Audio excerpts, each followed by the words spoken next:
Hello, thank you for joining me. These videos are for August 2022 using a sidereal zodiac for both ascendants and moon signs. So I'm just going to talk a little bit about the months generally speaking and see what's happening in the month of August 2022. Firstly, I use sidereal zodiac. So if you want to know in sidereal zodiac, which is different, it's like 23, 24 degrees behind the Western astrology. So if you wanted to find out how, what your ascendant or moon sign is, you can use a wonderful app, although it's quite complex, called Cosmic Insight. Put your details in and it tells you what your ascendant is and your moon sign. And then you can just watch along, watch both, ascendant for your path and moon for how it feels. I'm also very big on intentions and manifestations. So there are 3 dates in this month of August that you can do that. You can do it on the 5th of the month when moon is in Swati, and then 17th moon is in Ashwini. Swati is in Libra and Ashwini is in Aries, and then again at 31st of the month moon will be again back in Swati. So 3 opportunities to do these. The way I do them, I normally do it on white piece of paper, blue ink, and first of all say gratitude to the universe, and then I write in detail what I want. You've got to be specific, because if you want to say I want a job and then you just, that's it, you want to just like write it down and put it, it's not going to work. You have to put energy towards that. So your energy, what you put energy in is what you manifest. And you got to, so you want to write down what type of job, what sort of progress you want to have, what sort of training, what type of people you want to work with, and just be very specific, salary, location, how much you want to travel, all that kind of stuff. And then write it down and then thank the universe and then leave it in the northwest of your property. That's how I normally do it. So it's really nice to do that and just use very empowering words, because words are, like you say, can you spell that word for me? Spelling, put a spell on the universe. That's what you want to do, manifest really good things. And that's the reason why I always discourage people from using difficult words. You want to use empowering words, positive, abundant words. That's what my teacher always just say, just be abundant. So that will be the way to do it. So that's another thing to just bear in mind for the month. And so I wanted to just say, obviously, we've had since the 16th of July, we've had this opposition where Sun has been in Cancer, and Saturn retrograde has been in Capricorn since the 13th of July. So we have this opposition going on, which is quite difficult, but we're all going through it. So just be aware of yourself, be careful with your dad, and also just bear in mind that this is going to be difficult, but it's only till the 18th of the month, and then after that all will be good. But this is quite a time for governments and politicians and leaders. So we are just kind of disposing of the ones around the world. World is just purging all the people who are not leaders, who are not for the people. So that is what's really happening, and it's going to continue doing that. So watch out for some more happening this week and so forth. Well, it's probably till the 18th actually. So also Rahu, the whole of the month is going to be in Aries. That's the north node of the moon in Aries, and K2 is going to be, or south node will be in Libra. And then we have Saturn in Capricorn retrograde, Jupiter is in Pisces retrograde, so both of them nice and strong in own sign. And we till the 11th, roughly about the 11th of the month, Mars will be in own sign, which is Aries. And what else we have? Sun obviously goes from the 18th, goes in own sign, Leo, so that will be amazing too. So these are the themes. So, but how we start the month for everyone is Mars, Rahu in Aries. Venus will be beginning of the month in Gemini, a friendly sign. Sun will be in Cancer, Saturn in Capricorn retrograde, Jupiter in Pisces retrograde, K2 Libra, Mercury in Leo, and Yeah, and there is also just want to just tell you about the it's obviously a 31-day month. So as I said, there's all these opportunities to you know, manifest things for yourself, etc. And but what I do with each of the ascendants as I do them, somebody did comment about yogas. What do yogas mean? So I'm just going to finish this video, and I'll do a very short video on what yogas are in astrology. So I do apologize, but I do have videos. You can go and visit them, and they give you much more information. So I'll do that in the next video. And obviously, if you know, you can just skip that bit. I'll put the time in the details below. Thank you very much. Okay, so what are yogas? Yogas are a combination when there's an influence between planets and houses. So normally, obviously, the most beneficial of the kind of yogas are when trinal and angle houses, or the lords of them. By lords, I mean by the lords, but lords are literally the planet that rules that house. There's a combination of them that have some form of influence for each other. So, for example, say if you have Mars.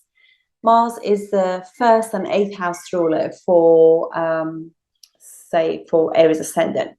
So when Mars is in conjunction with Jupiter, which rules the 9th and 12th house for Aries, they create this sambandha, this kind of like combination of first and 9th house. First house can be an angle or a trinal house. But for the sake of this, we're going to say it's an angle house coming in connection with the 9th house ruler. So in that case, they're creating a Raja Yoga, because an angle and the trinal house or lords, they've become combined. They can, but I know they rule 8th and 12th house too, but that doesn't matter, because 8th and 12th house, although they are difficult houses, but they don't break any yogas. Only breakage is when 6th house or 6th lord is in is in this combination. So in which case it breaks the yoga, and the fruits of that will come much later, because 6th house is a house that is like upachaya, they call it. It gets better with time. So we get to learn how to manage ourselves, how to deal with obstacles of life. Then you can get fruits from it, from your hard work. So basically, this is what happens. I always look at Raja Yogas, Dana Yogas as well, because these two, Dana Yoga is for wealth, and Raja Yoga is for success. Sorry, I think something happened with my internet then. Yeah, so I always look at those. So those are important. Dana yogas are very important for relationship, because 2nd house is family, 11th house is gain of something, gain of relationship, family, etc. And so trinal houses are 1st, 5, and 9th houses. Angles are 1st, 4th, 7th, and 10th. So these are obviously very important auspicious houses, and any planets that rules them also becomes an auspicious planet, unless if they rule the 6th house, in which case the combination will not get many fruits. So and if you're lucky, that happens in your D1, which is your natal chart, or your D9, which is in astrology. Vedic astrology is very important. That really confirms the actual strength of all your planets. So if they repeat in that, then it means they're very, very successful yogas. And if they repeat in your D10, which is your career chart, then yes, fantastic. They continue those successes into that as well. So this is what I mean. But please look at my yoga. I have Raja Yoga and Dana Yoga videos. I sometimes also say Mahapurush Yoga. Mahapurush again is elevation, success, and accomplishment yoga as well. This is when a planet is a good planet for the ascendant. Say, for example, for Taurus ascendant, what happens is like Saturn rules their 9th and 10th house. So on its own, because it rules an angle and also a trinal house, 9th house and 10th house, if it goes in any house, it's going to, apart from the 6th house, or becomes involved with Venus, because Venus rules their 6th house. Then if it doesn't has a combination with them, but if it goes in any other house, Saturn on its own can create Raja Yoga for them. But if it's in their if Saturn happens to be in their in Aquarius, it will create what is called a Sasha Yoga for them, Mahapurush Sasha Yoga. So this means of, again, elevation, accomplishment, etc. If for example, for Aries Ascendant, what happens if Jupiter is in their 4th house, which is Cancer, and it will be exalted, or if it is in their 9th house, which is their Sagittarius, then it creates a Hamsa Yoga, again, of success, because it's gone into, it's really strong. It's exalted, or in own sign. In that case, Venus, Mercury, Mars, Jupiter and Saturn can create these Mahapurush yogas. So please watch these videos about them, so you can actually enhance your knowledge of these yogas. Thank you. Hello, this video is for August 2022 for Sagittarius Ascendant or Sagittarius Moon using the sidereal zodiac. Okay, let's share the chart with you. Okay. Hope you're having a good month so far. Well, of July, if you're watching it and if you're watching it for August, have a good month. It's a pretty good month, actually. So here we have, as you can see, obviously your Jupiter is your ruler of the 1st and the 4th lord. It's in the 4th house, so it's absolutely nice and strong and feeling good. So when you got Jupiter in your 4th, well, any benefic, even though, even if it's like, I think in transit, even if they're really not a very good planet for you, it's still very abundant. So having Jupiter, the lord of the 4th house, and absolutely big sort of benefic planet, especially for yourself, it's nice. It's retrograde though, so it's quite passive, and it's in the 4th house, so it's just obviously thinking all these things about home. So you might be doing things for your home, for your garden.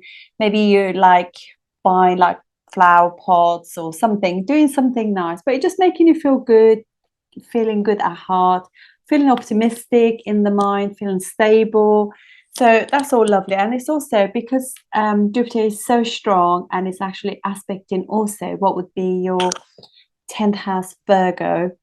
So that's also giving you some opportunities coming your way in your work as well. It's also aspecting your 8th house. It's making you feel a little bit like feel good about some changes coming to you, because obviously the 8th house for you is where Jupiter is exalted. So actually just like not holding on to bad feelings, not trying to control things, is really good thing for Sagittarians, because that's where the ruler of the 1st and the 4th house is exalted, and that they could travel, they could move home, all those kind of things are the themes that can happen to them.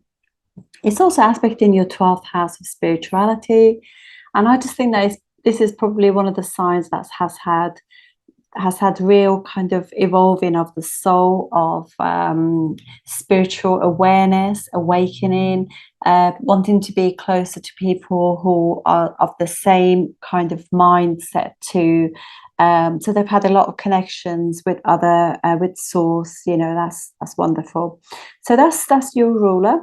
And you'll be there the whole of the month. And obviously now it's not hemmed between Saturn and Mars. It will be a bit later, but for now it's absolutely fine. But it's it's retrograde, but it is getting the aspect of Saturn. Saturn also, your 2nd and 3rd house ruler, is also aspecting it. By the 3rd aspect, Saturn is inviting you to to kind of like put more effort into your home, put more effort into your like your mum.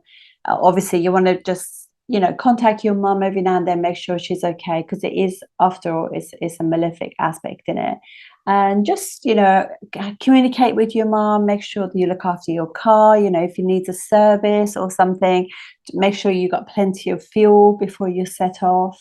And just generally speaking, making you put effort into your home. So maybe like you're doing a spring clean, or you're doing things in the garden, growing your vegetables, maybe decorating a wall, something like that. So putting effort into your home, putting an effort into your own happiness. You know, our happiness is not dependent on anyone but ourselves, so we can make that happen. Saturn also is aspecting, also apart from the fourth house, is aspecting also your eighth house too, which is a good aspect actually, because what it means is it's kind of like blessing your longevity, things like that. But it is obviously been aspecting Sun since middle of July, but I will come back to that. I just want to just finish Saturn's aspect, and it's also aspecting your 11th house of friends, things like that. You can see that generally speaking, Sagittarians are actually putting an end to some friendships, because they want to be with people who are humanitarians. They want to do something for the better of the world. They want to be with people who they have things in common. They want to do things for the community. So it could be that some friends you leave behind, some groups you leave behind, but equally it can also mean that, because this is also where Saturn is exalted, it could also, Saturn and Ketu could be also making you be giving you the opportunities and to connect with people that you have got like a life, you know, karmic thing with, that in this lifetime you're going to get together and actually have a lot of fun together. And Mars is also aspecting your 11th house, giving you lots of what you call, it's giving you lots of energy to put into your new groups, maybe, or maybe like these groups of humanitarian or friends that you got things in common with, that when you come together, you know, you are making the most of it too. So and so that's Saturn. Saturn is also, since middle of last month, has been aspected by Sun, and Sun aspected by Saturn. So it's been like your second and eighth house thing. So definitely want to make sure that it could mean that your education has had, you know, if you were studying something, there could be like a break in it. It could just also be that maybe dad has had, like, you know, just make sure the cars are okay and everything, because it could be your dad the car has broken down or something like that. Or it could be that your dad has had an operation, that kind of thing, because there's one malefic there aspecting Sun, indicator of that. Also Mars aspecting it too. And but, you know, Jupiter is aspecting the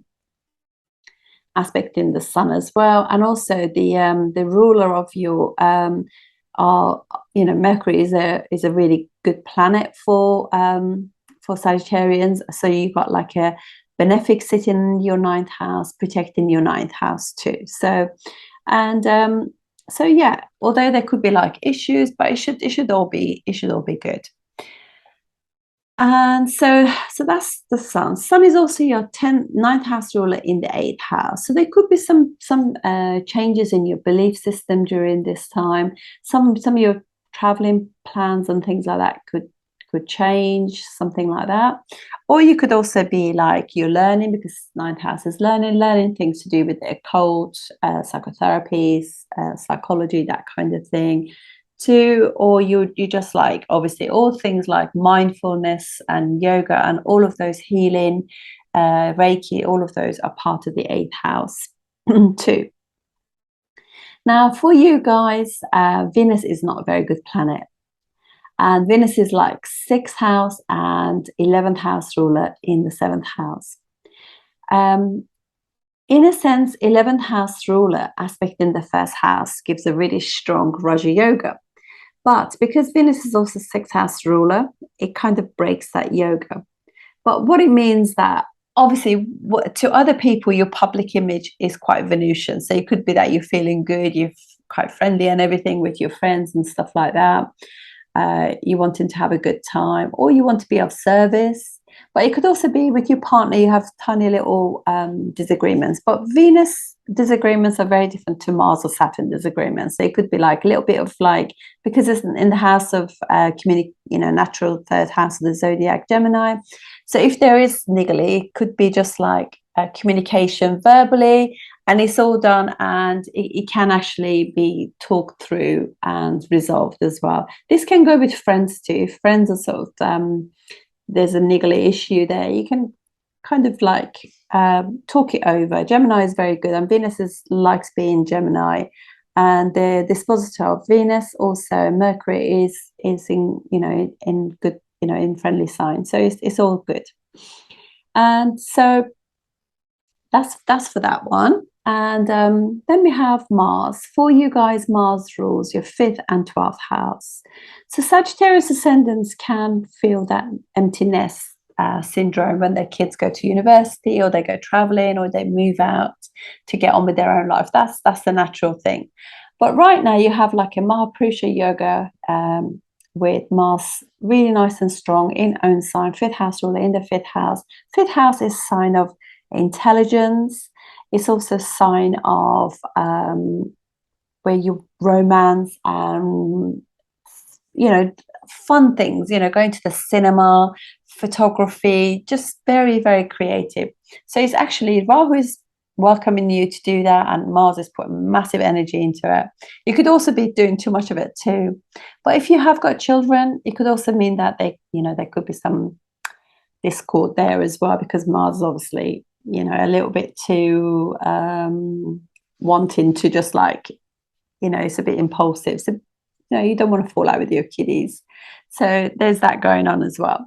And Mars also could mean that it's also 12th house ruler. So it could be like your children, your child or something, particularly if it's a male, could actually be feeling a bit lost at the moment. So you could do with your guidance. But because Mars is nice and strong, sometimes it could be a bit impulsive and think that we know how they feel. But it's better to actually wait and speak to them and see how they truly feel.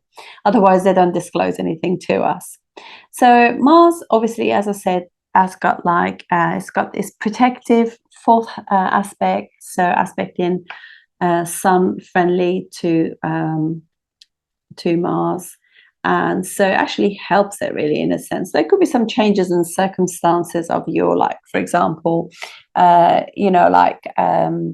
education, academic things that you're doing. Maybe you're changing the subject that you're doing, or maybe you've finished one course, you go on to another. So it's not really bad. It's like 2 trinal lords also aspecting, one aspect in the other. So it's not too bad. It's also, as I said, aspect in your 11th house, energizing your 11th house of wanting to spend time with your groups and things. And because this is Libra, is a very sociable thing, it won't be just like having Zooms and things like that. You will actually go out physically and see them, hug them, because you miss them and stuff. So real deep connections with K2 there. And also K2 likes being in Libra, is friendly with Venus. So it's like these are friends that actually have your back, if you like. And it's also aspect in 12th house. Excuse me, I'm just going to have a drink. So for you, obviously 12th house being Scorpio is kind of energizing your 12th house as well, where you are, might travel, go abroad for a holiday, or you actually might start doing new techniques of meditation, Tai Chi, all of that, spiritual endeavors and things like that. And also it could be like guided meditations or mantras and all of that, because 5th house rule is aspecting it too, will be a really good way to make you fall asleep nicely. Okay, so those are okay, just go through the nodes. Obviously, as I said, Rahu is going to be there for a year and a half. As I said, with K2, I've already covered that. Rahu is all about like romance. If you want to have children, go for it. This is a time to actually like putting energy into that, the romantic side of life, and enjoying it. It's lovely. And this is the time of year that we should really be enjoying. And I know Saturn's sun is bit difficult at the moment, but it changes on the 17th. So, you know, we're all going to feel a lot better. And I just think that don't let like anything like this hold you back. You know, there's just there, even though, for example, seems difficult, but this is also ninth house ruler and second house ruler aspect in each other. So it is really good for money and luck and fortune, you know, and actually just feeling lucky in yourself, you know. So don't let things always like feel gloomy, because it really isn't.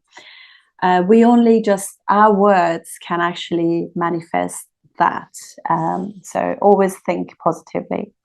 Mercury is obviously a very important planet for you. Seventh house ruler is in the ninth house, so it's a wonderful Raja Yoga, and also 10th house ruler in the ninth house. So you know that you're going to get opportunities at work, you're going to get recognition at work, you're going to get respect, because after all, this is Leo.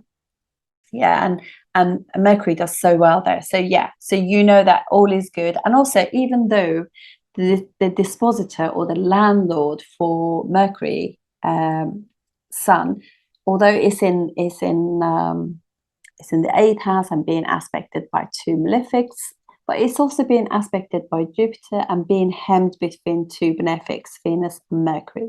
So all in all, it's more in the mind, because Cancer is obviously ruled by the moon. So don't let that get the better of you. And you also start the month with Jupiter aspecting what would be the moon for you. So, you know, nice and strong. And although at the very beginning, moon is going to be in Leo, but, you know, Sagittarius, and it goes in there, you know, and sort of in the evening on the 1st. But yeah, moon obviously is not the happiest person in anything to do with Mercury and moon are not friendly. So Mercury in moon signs or moon in Mercury signs, or their aspects in each other or conjunct each other, is not good, because one is your thinking process, the other one is your mind. So you could be overthinking, because they're very fast moving planets, and what will happen is you get all these millions of thoughts in a week, and none of them served you in any way, but they can actually drain a lot of energy out of you. Moon can certainly drain Mercury, because it's just thinking, overthinking. So just control it, just realize it's not real. So you might be thinking that, oh, maybe I want to make some changes in my work, or maybe I want to leave this job and go to the other, and just wait and see what you know, because that's moon. For a couple of days you think like that, and then that thought is gone. Okay, so let's start the month then. 2nd and the 3rd, so obviously is opposite Jupiter. Jupiter helps calm down the mind as well, so that's pretty good. You might be changing your image a little bit. You might be also, because it's also aspecting 8th house ruler, is aspecting 1st house ruler, aspecting, you might do some things at home. And then we have moon goes, this is the very first day where you can actually start putting your intentions out. It's about 4th, 5th, depending on when it is. So intention day, when moon, the 8th house ruler, is now in the 11th house. So it could be like you are gathering together with people who are quite into astrology or tarot, you know, the occults, getting together with those sort of people, getting psychic downloads, getting like uploads for, you know, I mean, we are going through the Great Awakening. People are slowly waking up and realizing they want to be like, they want to have the, you know, they can see the optimism despite all the difficulties. They know that there's a change coming, and boy, is it coming. So also you have like moon aspecting Mars. So this is quite, I mean, I know it's difficult in the sense that 8th house rule is aspecting, but you don't want to just fall out with your children, but you could also make the most of it and do something like unusual, you know, with your children, you know, some sort of fun. Maybe you can do, you know, I mean, I do that sometimes. Me and my daughter watch some videos on tarot cards and things, or make some videos, or just have a bit of fun with it. Really, that's all good. And so that's, and then moon goes into, will be debilitated in the 12th house, for a couple of days, 6th and 7th. But what happens is this, because Moon is your 8th house ruler in the 12th house, actually pretty good in a sense, because it's like when the lords of 6th, 8th, and 12th house, which are difficult Dushtana houses, when they go into another Dushtana house, like in this case, 8th house ruler in the 12th house, it just means that through some difficulties, you get some success. So, and these sometimes these are the better kind of Raja Yogas in a sense, because the experience that we get, the knowledge that we get going through that difficulty is really gives us some sort of wisdom that we can actually benefit from. So, okay, then.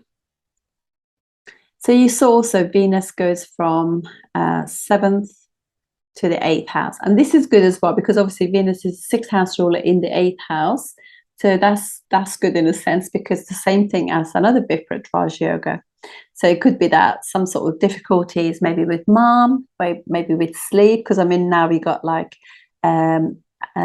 what you call a benefic in your 12th house, you can sleep better. And Venus also, because now it's sitting in with the sun, because it's also friendly with Saturn, the aspect of Venus on Saturn can actually ease this issue between Sun and Saturn. It's obviously in an enemy sign, and it's also sitting with an enemy planet. Sun and Venus are not good together. But what I wanted to say during this time, for those of you who are actually single, if during this time you meet someone, it could be unexpected, because obviously 8th house is unexpected. Just be aware, because sun overshadows any planet. It's like literally it's so bright you can't see the other planet. So if you meet somebody, they might appear to be Venus Sun gives absolute beauty, particularly if you have it in your chart. You know, it gives beauty. But wait till you get to know them. Give them time, because this is like an eclipsed Venus. You don't really know the person. There are things about them yet to be revealed. So I would just wait and just, you know, make sure that they tally. Whatever they tell you, it does tally eventually. So make sure they're on the, they have your back. But yeah, Venus obviously not in good condition, but in the whole scheme of things, it's also 11th house ruler sitting with the 9th house ruler, so it's good for money too. And it's also 11th house ruler aspected by the 2nd house ruler. So there are some difficulties, but in terms of like connecting with others and family is 2nd house, 11th house is friends, and maybe some form of gain could be had from that too. Okay, right, so now we have on your ascendant, you'll have Moon for a couple of days. And don't forget that also, I might sneeze actually, Moon is friendly with Jupiter, so it likes being in that house, but it's 8th house ruler in the 1st house. So what it means that you might want to make some changes to how you look or how you dress for a couple of days. Go with it. But it also means that you might just want to just, become kind of stay at home a little bit, relax, or, just maybe read a little bit, just looking after yourself in that sense. 8th house, sometimes you just don't want to deal with other people.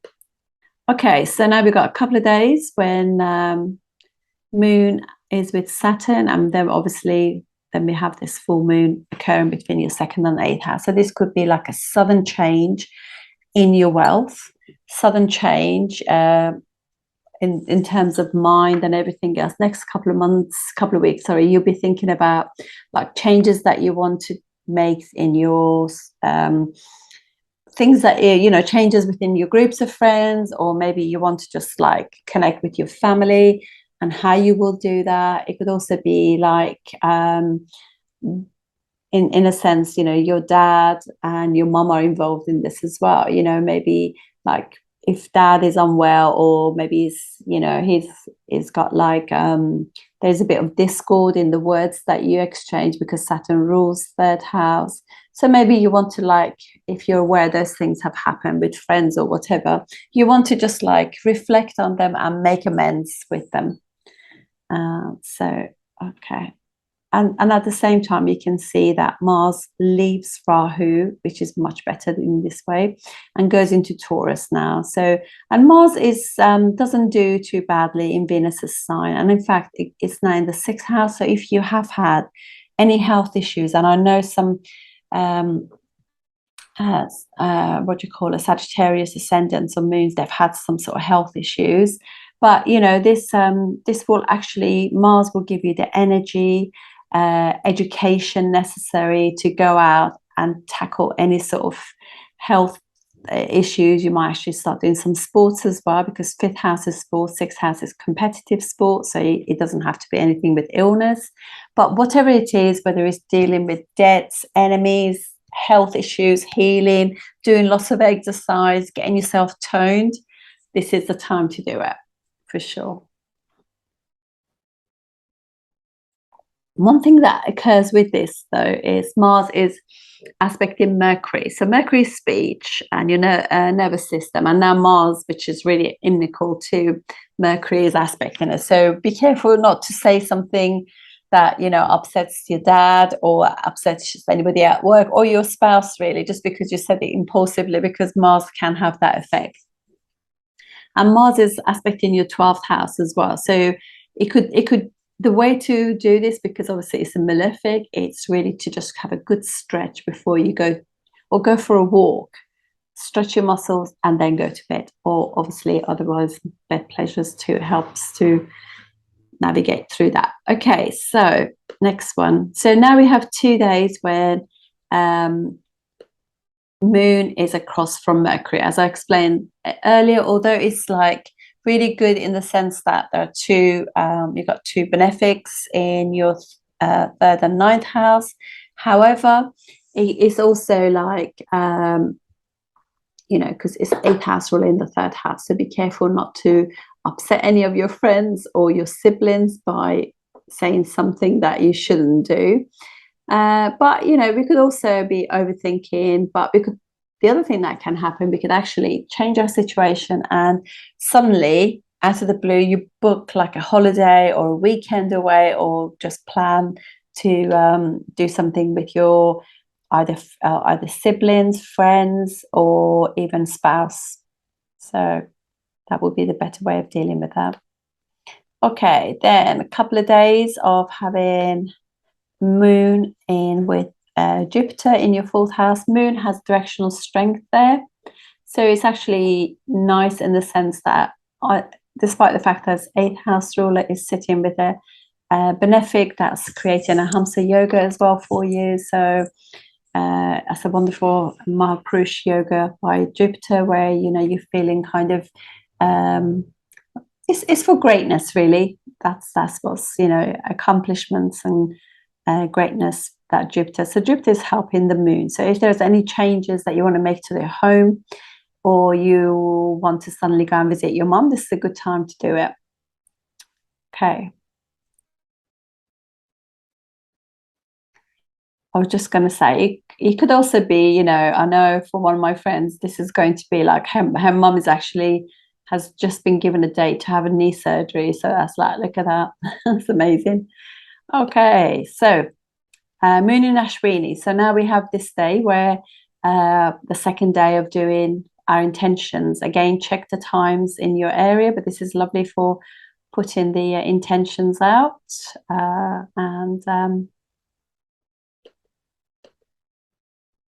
So Sun has just on the 17th, just let's see, go back one day. Yeah, on the 17th, it's gone into Leo. So 9th house ruler is now in the 9th house with the 10th house ruler. This is a wonderful Mahapurush yoga. Raja yoga, very high standard. So this is wonderful for work, wonderful for your dad, wonderful for your spouse. You know, so if you were with somebody, you might want to make it a little bit more formal now, maybe get engaged or set a date to get married. That's pretty good. And Mars is also 5th house ruler aspect in 10th house ruler. So it's again another Raja yoga. And yeah, so it's pretty good on many levels there. Okay. So, but another good thing is that obviously on the 17th, once Sun went into Leo, and the other thing is also, remember that Sun rules Leo, so it is like the planet that rules us, our father, our bosses, and also a planet that rules our vitality, our confidence, vitality, all of that is now in own sign. So this is really important time for the world, really. And the other side of it is as well, it's Rahu is aspecting on the mundane level, it's aspecting the sun. So, you know, a lot of the leaders of the world now, they've had to step down or they've been told to resign. So we're going to have some new ones coming along now. And people are going to feel quite powerful, and they're not going to let what's happened so far happen again. So, okay, yeah, so Venus, Saturn. So Venus and Saturn are friendly towards each other. So this is like 2nd and 11th house ruler aspecting each other, with that sun really sort of upsetting Venus. This is good for money. And I know this is also 6th house ruler, but it could be that you're gaining money through sort of service to the others. So, okay. Exalted moon for a couple of days, 19th and 20th. Moon, which is 8th house ruler in the 6th house, exalted. With so again, it could be some problems, you know, arguing with your children, wanting to, you know, I think, you know, it's quite nice not just, you know, listening, hearing them out, because it's in a sign of family, Taurus, you know, but not overreacting suddenly to them. But yeah, so you have like moon is exalted in the 6th house. So actually doing things, maybe you are doing something of service for young children, for young students, because 5th house is students, and you know, in terms of education or something like that. But nonetheless, that whatever is happening, this is like an exchange between 6th and 8th house rulers, and this makes both of them strong. So also it just means that actually helping others, being of service, is going to have a really good effect on you. And you could just come across this, somebody can just give you the opportunity to just like go and do something within the community, because Cancer is community, and it's going to make you feel really good. Okay. And Mercury then might be the day before. No. Okay. On the 21st, Mercury goes to own sign. So Mercury nice and strong now. 10th house and ruler in the 10th house, 7th house ruler in the 10th house, being aspected by a very strong Jupiter. So this is multiple things, multiple Raja yogas happening there, which is lovely. So first house ruler aspecting 10th house ruler, first house ruler aspecting 7th house ruler. So it is wonderful. Okay. So, and moon is obviously in the 7th house, 8th house ruler, you know, that's just moon in the 1st or 7th house can be quite good. People will notice you, you know. And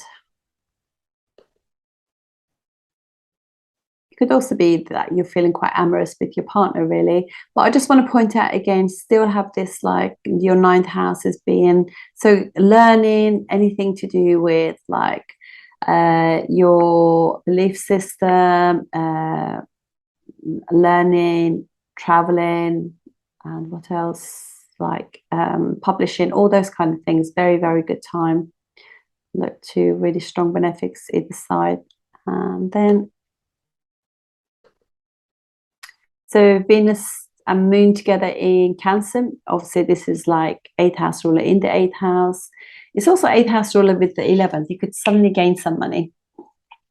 And yeah, so, but Venus Moon also makes us want to be a bit indulgent and just chilling at home too.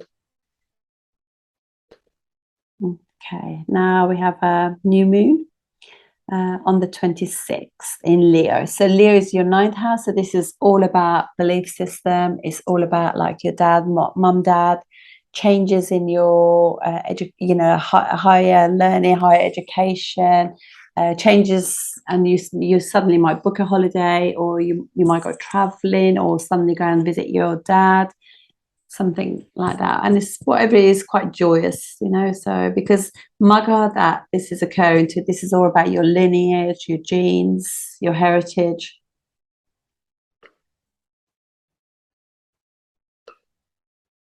And we have Mercury next day, Mercury being with the moon in your 10th house. So again, you might still be thinking about some changes in work, or for a couple of days you might be doing something different at work. Ooh, suddenly the ascendant went forward. Okay, so, and then we have sorry about that, forget that, but basically we get one more chance at the end of the month on the 31st, when moon will again be in Swati, which is like obviously another good swift nakshatra for putting your intentions out. Again, find out the right times in your area and put that to yeah, so that's lovely. So that really is helpful. But what a month. We have Sun in own sign, Mercury in own sign, Saturn in own sign, albeit retrograde, and so Jupiter retrograde in own sign as well. Mars was till the 11th in own sign, and actually it doesn't do too badly in Taurus, and in 6th house it's very, very strong. So it's a pretty good month. Enjoy it, you know, and I think overall as well, just having that opposition between Sun and Saturn coming to an end is really good for the whole world. But also Sun being in, even if it's not a good planet for some ascendants, it doesn't matter. Just being in so strong is really good for our vitality and confidence. Thank you for watching. I'll see you next month. Thank you.